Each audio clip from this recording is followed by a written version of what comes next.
So, welcome back to Chilltime with Jose. We're going to talk about the of the gaming side of my stuff. So first, we're going to do a Corona update in Australia, so you guys can feel a bit happy. So, welcome to the number one website for coronavirus stuff in Australia, which is the healthgov.au site in Australia. So in Australia, basically, we have 6,500 confirmed cases in Australia by itself. So in other words, we're doing a pretty good job, given that there's some countries and some cities that have more cases than us in general. So as you guys see here in this lovely little graph, actually I live in WA, by the way, guys, just in case you're wondering. This is where I live. Okay, I live in Western Australia, where there's only 541 cases. So we're relatively safe. We're relatively isolated to begin with. Basically, New South Wales and Queensland and Victoria have mainly got all their cases from cruise ships and overseas travel. Like, basically, you'll see a graph below where it talks about it. But anyways, here's in Australia. Like, as you can see here, curve's flattened. Like, the curve's flat. It's almost flat as a pancake. And you can see here, it goes up. Then, bam, it's flattening. In fact, we only had 21 cases today. I'm trying to find it. Yeah, we had, where is it? We had 55 new cases today, which is very low, as you see here in the graph. Basically, we had 450 cases at one point, and it's just gone steadily declined. And basically, there we go. So that's pretty much, there we go. Like, it's very, very low cases. Like, some days we only had 20, 15 cases. And it's been very, very encouraging signs for Australia on basically whether to reopen or not as an economy. So now we go down here. So basically, overseas acquired is the dark blue line. As you guys see here, dark blue line here is the overseas acquired. Canada are at 30,000 confirmed cases. Yeah, just think about it, We have 5 times less cases in Canada. Okay? Just to give you an idea of how well Australia is dealing with it at the moment. So most of the cases you see here has been obtained overseas. Like, at least half have been obtained overseas for New South Wales. Same with Victoria, just over 3/4 for Queensland. WA is like 80%. South Australia is like 70%. And as you see here, Tasmania, it's actually more because you know what happened in Tassie? One of the guys that got it literally went out and partied. So it's over 50%. And ACT, not that much. In Northern Territory, not that much either. So as you guys see there, is that basically most of ours is just overseas travel. Like, in fact, you want to take a look at the pie graph down here. Interestingly enough, most of the overseas travel ones has been from Europe. So in other words, we're going to ban travel from Europe forever, okay? No more Europeans are allowed in Australia until they are held to account onto how much COVID-19 they keep giving to Australia, okay? We're going to inspect them at customs. Kidding, of course. And the other quarter of our cases is on cruise ships. So cruise ships are no longer allowed in Australia. They now must be, they must divert from Australia. And lastly, America. Okay, you can't have America in Australia anymore. They've done too much damage, okay? So at least 75% of cases is from either Europe or America or on cruise ships. So we know where everything has come from, okay? Just in case you guys are wondering. And by the way, guys, I am joking, okay? We're going to let Europeans, Americans, and cruise ships into Australia, okay? Because we don't get any money if we keep those guys out. US has, 500 cases? Yeah, basically because it spread through New York. Like, as soon as you get gone to New York, the COVID-19 is going to be everywhere, man. Because New York, the density in New York is insane. Lastly, guys, we're going to go for a quick graph. Basically, it's going to be, people who have it. Dude, we have the same thing, Noobage. We have the same thing where airlines are probably going to go under.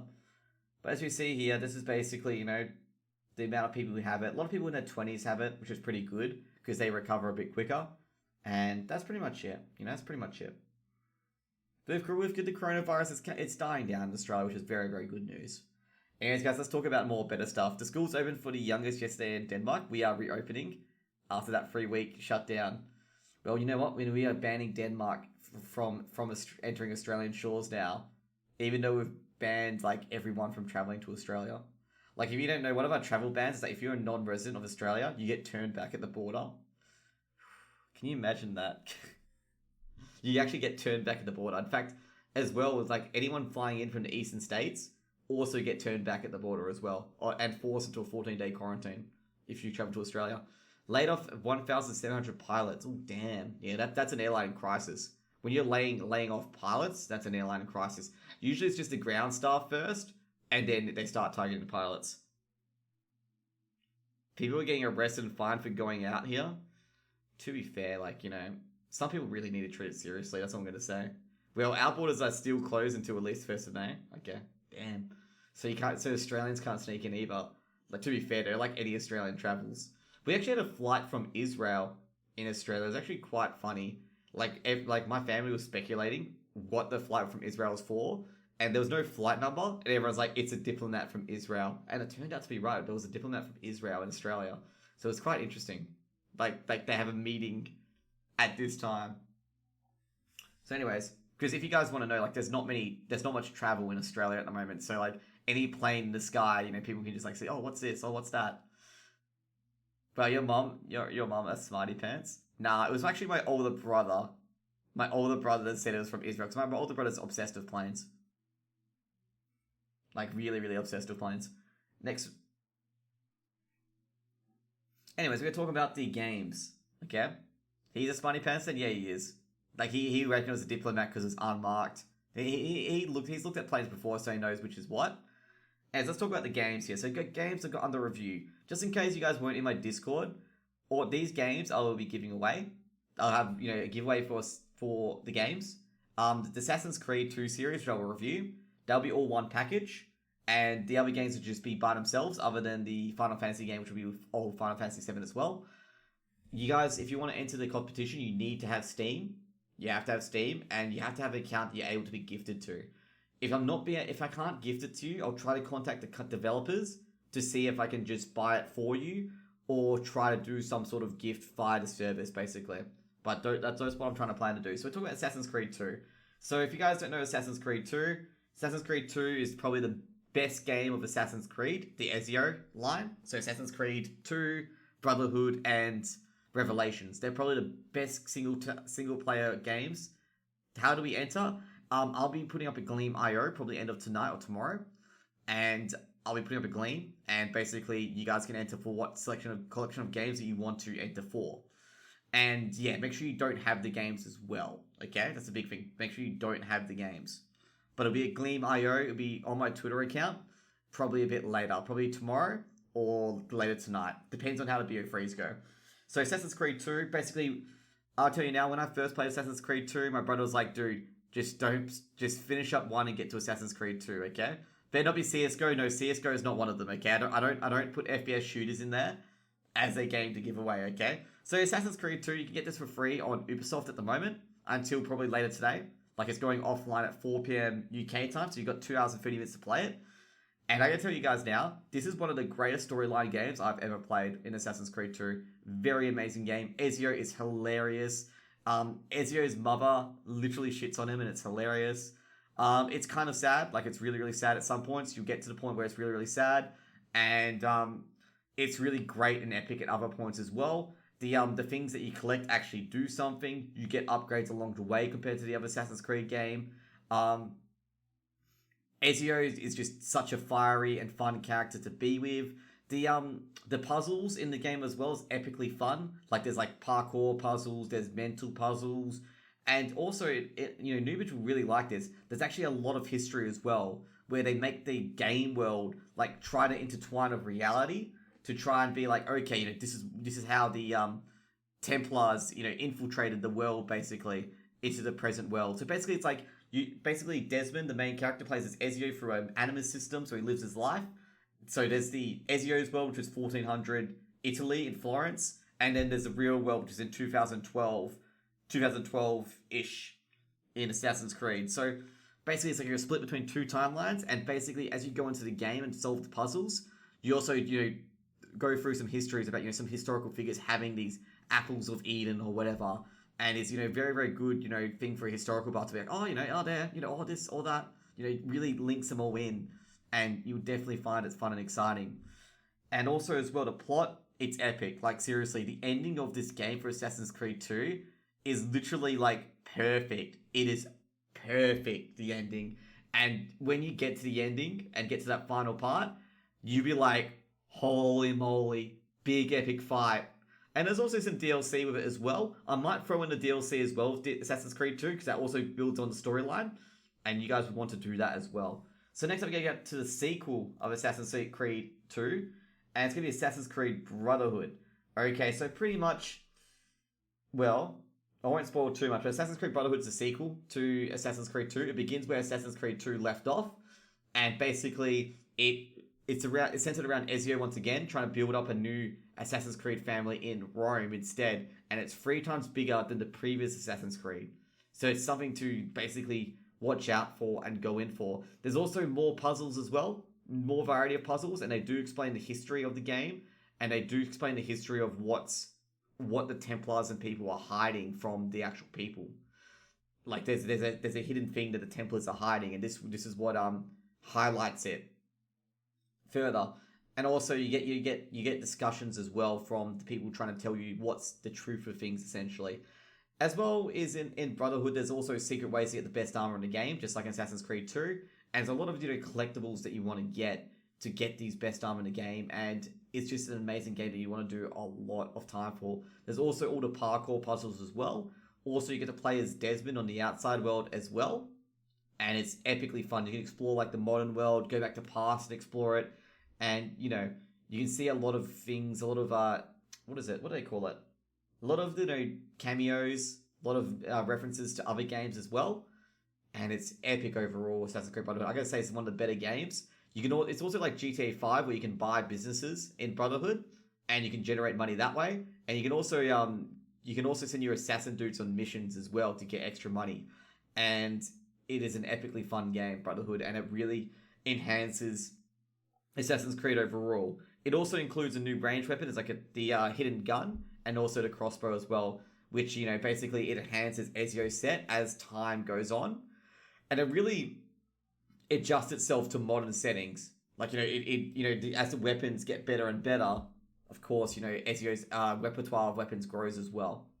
And I won't tell you the stories pretty much, because basically if I tell you guys the stories, basically it will spoil everything for you, and I don't want to spoil everything for you because it's an epic storyline and you guys will love it. So lastly, it'll be Revelations, which is the final story of Ezio's series. So Ezio will be trying to follow the other assassin here, which is Altair. So Altair is from Assassin's Creed 1. So if you play Assassin's Creed 1, you'll know who Altair is. And Ezio's trying to follow the footsteps in him. So he goes to Constantinople, in other words, Istanbul, in Turkey, to try and look for him. You meet a lot of players as well. You meet Suleiman, the king of Turkey eventually. Suleiman, the guy, I forget his name, Suleiman. You meet him, and you meet the Sultan as well. There's like a lot of historical figures in there as well. And basically, it's at the time where Constantinople's under the Sultan rather than being under the Holy Roman Empire. And it's fairly interesting. And also seeing an aging Ezio trying to fulfill a quest, of his father's, that he wanted to find, Altair's hidden library, basically. You get told that at the start of the game, just in case you guys are wondering. And essentially, Ezio, basically in Constantinople, and it's probably the best wrap up to the Assassin's Creed 2 storyline. And it, like all these Assassin's Creed, I think it is Constantine actually. I think it might be Constantine, the main villain in this game, but I'm not sure. But it is just amazing how this game wraps up everything.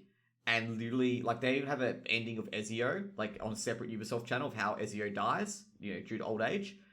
And it's just an epic ending to the Assassin's Creed 2 franchise. And Ezio in general, like, it's just amazing. Like, how Ezio lives his life and stuff like that. And it's just got some epic moral lessons.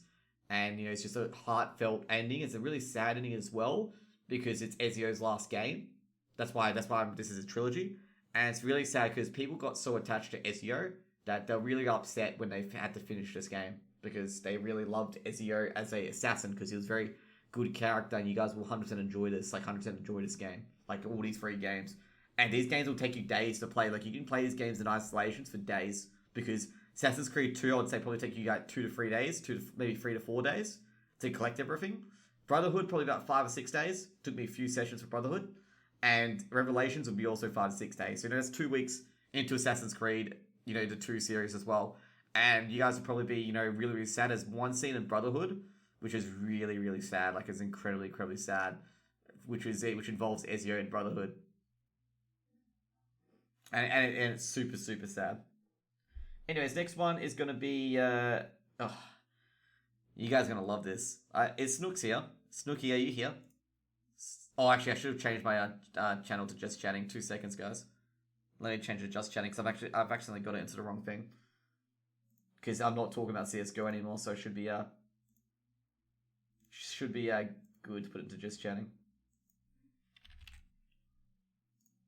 Now just put game review. Sekiro, AC2, FF6. There we go. So basically, we get to the next game, which is Sekiro, Shadows Die Twice. I'm going to tell you guys now, this is... Nah, Snooks is not here. Okay. This was one of the best games I've played. Best hard games. You know, it's like Dark Souls 3.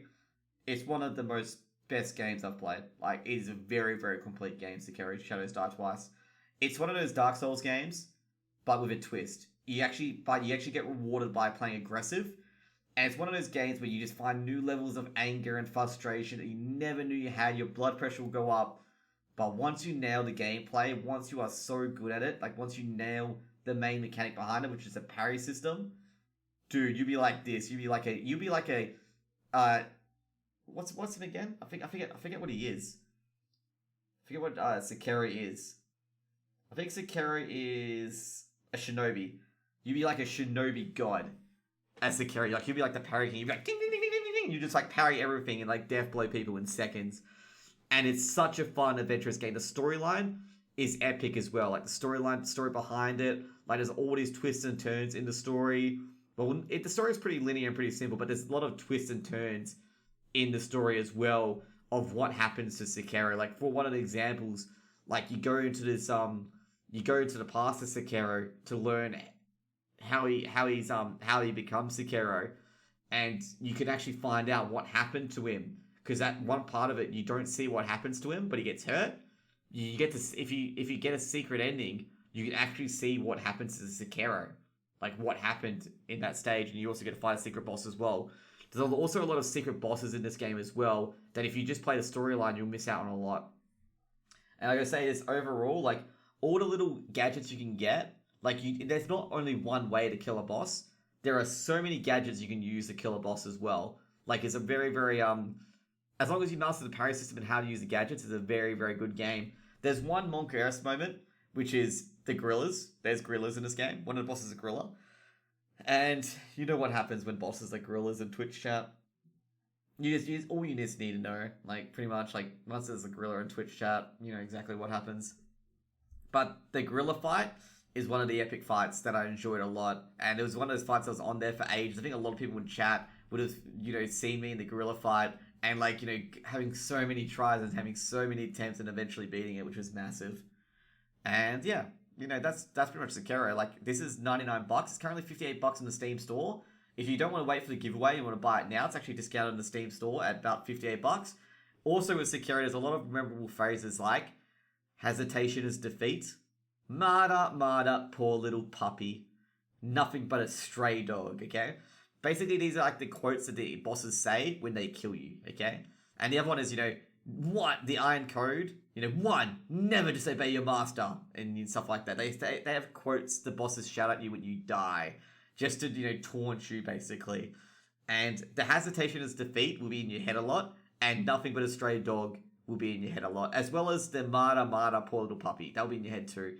And the Iron Code will be drilled into your skull as well, okay? It will be drilled into your skull. Because those are the 3 bosses that you're going to get stuck on, and those are the 3 bosses that talk the most, okay? Anyways, but yeah, it's really fun. The storyline's epic. The play style is epic. You know, you would just love this game. You just love this game, hands down. Like, I'm not even kidding. If you want to buy it now, it's on discount on Steam for $58. That's a fucking steal for how good Sekiro is. Like, I'm not even kidding. That's a fucking steal. Like, you know, if I could gift it to someone now for $58, you know, if I could buy it now for $58, you know, after hearing a review of this game, I would. And it's also from Software, just in case you guys are wondering, from the guys who make Dark Souls. And it's definitely, you know, one of those Dark Souls games. So last but not least, we're going to get you a token RPG game that will take you weeks to complete. Oh, Sekiro, it'll probably take you a week or 2 weeks, depending on how good you are at parrying and your reaction times. Now, last one but not least is Final Fantasy VI. So Final Fantasy VI is on Steam for about $25. You guys may have played it back in the SNES days, if you guys are that old. You know, you may have played Final Fantasy 6. It was one of the best Final Fantasies until its sequel, into the next Final Fantasy, of course, being Final Fantasy 7. And yeah, basically Final Fantasy 6 was overshadowed by Final Fantasy 7. And Final Fantasy 6 is an epic game. It's one of the first Final Fantasies I've played. And dude, I fucking love this game. Like, the main thing I love about this game is Sabin and his controls. You know how you meant to do the fire dance, the flame dance, the pummel, the bum rush. Like, you had to. It was so unique that you had to put in a control combination. Like, you couldn't. It's not just hit X and you're done. Basically, it's you got to put triangle Y Z up down right left. And when you enter that code, Sabin did a different move. And there's also like so many unique characters in that game. Like, for example, Gerard. No, it's not Gerard. It's Gerard is his disguised name. Edgar. He has so many different tools. So he has a chainsaw, a bioblaster, which inflicts enemy with poison, a crossbow, a hypnotic sound, which confuses everyone. And like, there's all those classes. There's also the typical magical user that can become a Super Saiyan magician. There's also the thief. Steel, of course. Steel, very key component of Final Fantasy. And you can also get capture as well. That's an awesome fun ability. Well, who else is there? There's the martial artist. Yeah, exactly. It's like Tekken and Mortal Kombat. Yeah, it is. Like, for example, for Sabin, to do the flame dance, you have to go right, diagonal left, down, diagonal right, and he'll do a flame dance. So he's like, and basically like fires like everyone AoE. And Bum Rush is basically, I think you have to do the directions all around in a clockwise direction to do the move when you do Blitz. Like, Blitz is like the monk move. He's like a monk. And that's like an epic, cool franchise of what to do with Blitz. And also, you can check what blitzes you can do by checking the menu. Gotta remember, guys, the FF6 is still a turn-based combat game. And it's got so many epic things in it. Like, so many epic things. And what else does it have? It has the Mimic, of course. The person who can mimic anyone's abilities. It also has a cast that can paint enemy mobs and use their abilities. It also has a character that can learn enemy abilities and use it against them. It also has a knight who's like a full-on knight, full-on like Pios knight, who's like really honorable and stuff like that, and talks like Old English. And there's also a ninja who's like literally like emotionless, a born killer. There's also another mage as well, which it can absorb magic. And like, there's so many classes in the game. There's also a gambler, like one for the gamblers, basically. Like, he's basically, if you hit 777, he kills everyone. He owns a skyship as well, which is pretty hilarious. I'm trying to think of all the other characters as well in the game.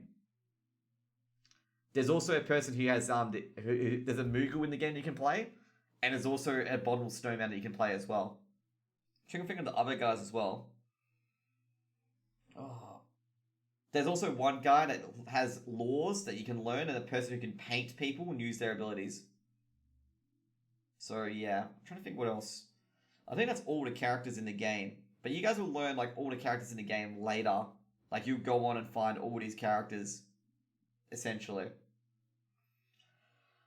But FF6 has a fun storyline, has the most memorable villain. You guys will remember Kefka eventually. Like, you'll know who Kefka is from his laugh, and you'll learn who he is and stuff like that. So Kefka is the most hilarious villain in this game. And in the end, well, you just hate his laugh when every time you hear his laugh, like, oh god, not this fuckwit again. And it's also a very long game, a very long grind. It's also on the, I think it's on the 3DS as well, with a new DLC. The DLC is also on Steam as well, for the World of Ruin. Basically, there's a few things in Final Fantasy VI. Like, if you didn't get it in the... Basically, there's two worlds, World of Ruin and World of Balance. If you didn't get certain things in World of Balance before you go to World of Ruin, you couldn't get the ability. But they've made it so you can. And also, there's a lot of like unique little secrets that you can find in Final Fantasy VI that if you do a bit of trial and error, you'll eventually find it, which is epic as hell. Anyways, guys, what I'm going to do is... That's going to be it for the game review today.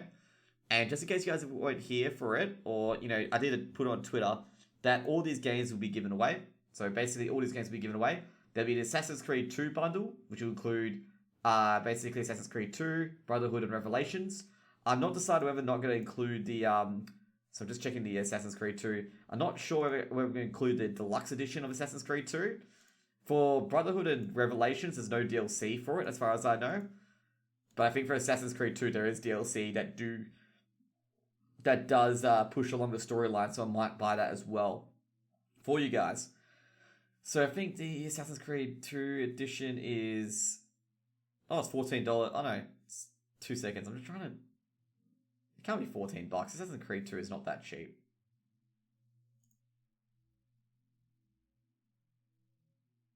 Oh, it is that cheap. Jeez. Okay. But basically, the Assassin's Creed franchise about $80 in value. It's an old game, and yeah, I'm a bit surprised, Ross. That's all. So we're giving away Assassin's Creed 2 bundles. So it'll be Revelations, Brotherhood, and the deluxe edition of Assassin's Creed 2. If there's any additional story for Assassin's Creed Brotherhood and Revelations, I'll throw those in as well. Basically, Sekiro will be by itself as a giveaway, and the last one will be Final Fantasy 6 and 7. You get old Final Fantasy 6 and old Final Fantasy 7. You won't get the remake. Remember, guys, you're not getting the remake game. You're not getting this. You are getting the old Final Fantasy 7, which is the PS4 version, which is on Steam. So just remember, guys, just in case you think it's gonna be FF7 remake, it's not gonna be the remake. It's gonna be the old one. Mainly the reason why I paired the two together, because FF7 is pretty good as well, and FF7 is obviously the better RPG of Final Fantasy than 6. So that's pretty much it for Chill Time with Jose today. Hope you guys enjoyed the games, because trust me, you guys will love the games once you get a hold of them. The giveaway, I'm not sure how long I'm going to do the giveaway for. I think I'm going to do it for a week until next Saturday. And then I'm going to think whether or not I should give away any more games. Have you tried Humble Bundle? Yes, I have. That's where I got Assassin's Creed Origins from, was from Humble Bundle. And I got that for like $40. I'm not sure if I can become a Humble Bundle partner, but I'm not terribly sure. I can contact them as well. But yeah, I got Assassin's Creed Origins from Humble Bundle for very, very cheap as well. And I was really, really happy with that purchase. But anyways, guys, what we're going to do is, first of all, before I go on,